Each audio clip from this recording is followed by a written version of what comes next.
Article 25 is about data protection by design and by default.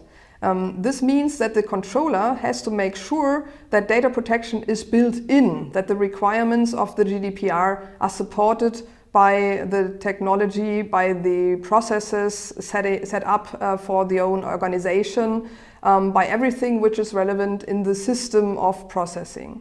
And this also means that probably in many cases a redesign, or at least if there is a migration of the system, a new choice in procurement of new systems will make sense or is even demanded, because we see that there is a huge gap between the research results and the practice in data protection.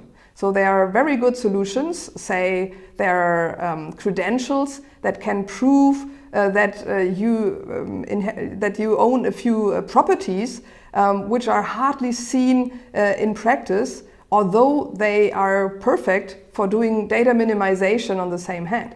And also with the transparency area, which is also promoted by Article 25, we see that there's much more possible than it has been before. And of course, if there's more digitization of the system, think of the Internet of Things, by the way, this means that we need technology solutions and cannot rely only on contract or information, which is probably hard to understand by the users anyhow, so that it's doubtable that that they really can give valid consent if they cannot understand what is happening there. So I see that Article 25 means a big leverage for really building in data protection. Before that, since 1995, we've seen much research, many ideas, but hardly anything which was that as mature as it is needed for practice, or if it was already on the market, then was not so likely that controllers adopted it, because there were easier solutions for them. For example, if you want to implement something to share the knowledge which is available for the data controller and other entities, then it's good for unlinkability, or at least for limiting linkage. But the idea of all the data protection laws, and the same is valid for the GDPR, is that the data controller is a central entity with a central accountability and responsibility. Which means, why should the data controller make sure that they own and possess less data?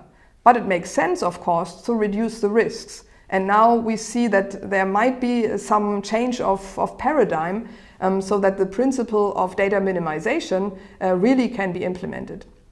The first paragraph on Article 25 is on data protection by design, which means, again, they have to make sure, depending on the scope, if it's about sensitive data, on the context of the purpose, for example, if now more data protection by design solutions are necessary.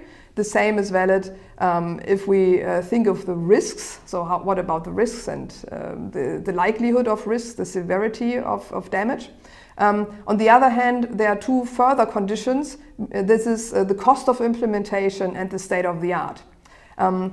Of course, there's no repository right now where all the data protection by design technologies are already listed that are state of the art. This work has not been fulfilled yet. And of course, it's also highly debated, is something state of the art or not?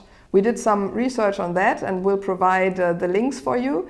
But this means that now many controllers think, oh, there's nothing state of the art. Or if there's something state of the art, it might cost too much. This must not be an excuse. It's really necessary to go on with the next steps to building in data protection.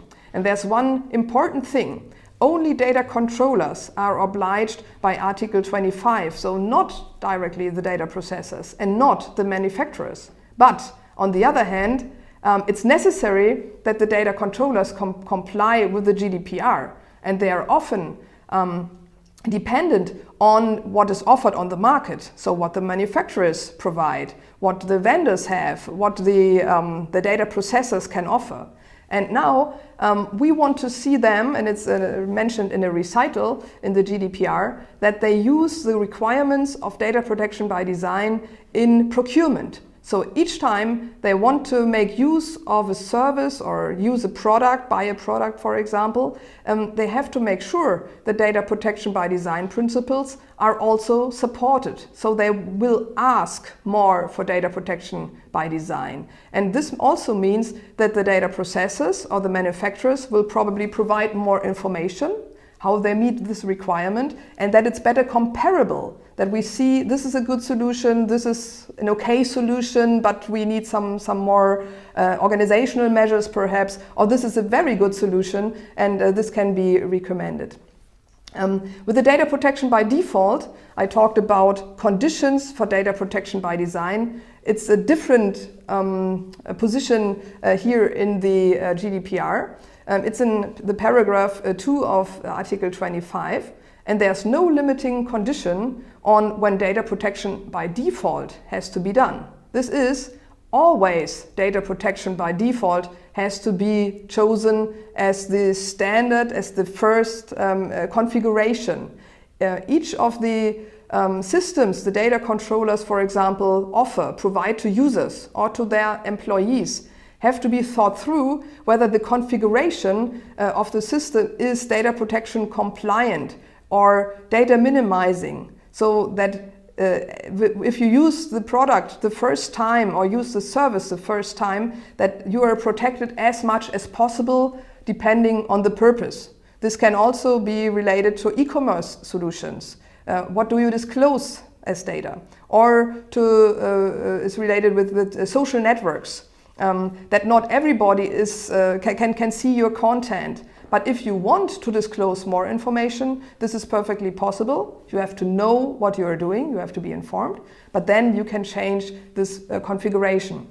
We see on the market right now, for example, for smart homes or the IoT scenarios, that there are many situations where the technology decides on what is being disclosed to platforms, to third parties even, or with tracking, for example. And usually much too much is being disclosed. So these defaults have to change. The GDPR has to make sure, or the data controllers have to make sure that this is changed and ask again the processors or the controllers. There's one third paragraph in this article. This is on certification. So certification will also help with checking, with evaluating whether the requirements are met. And this will be a big help, I think, for data controllers to choose. It's not the only factor that has to be taken into account, but if a certification is properly done, then I assume that we see a lot more of support for data controllers who probably cannot do all the checking by themselves. Otherwise, if there's no certification, or what also may happen if the certification is not properly done, or well, the requirements are not clear, the evaluation results are not published for those who want to buy the products, so they have to trust blindly, then of course it won't make a big change. But here I see a big potential for good solutions, getting the certification and also promoting what they have and being in a better position than before.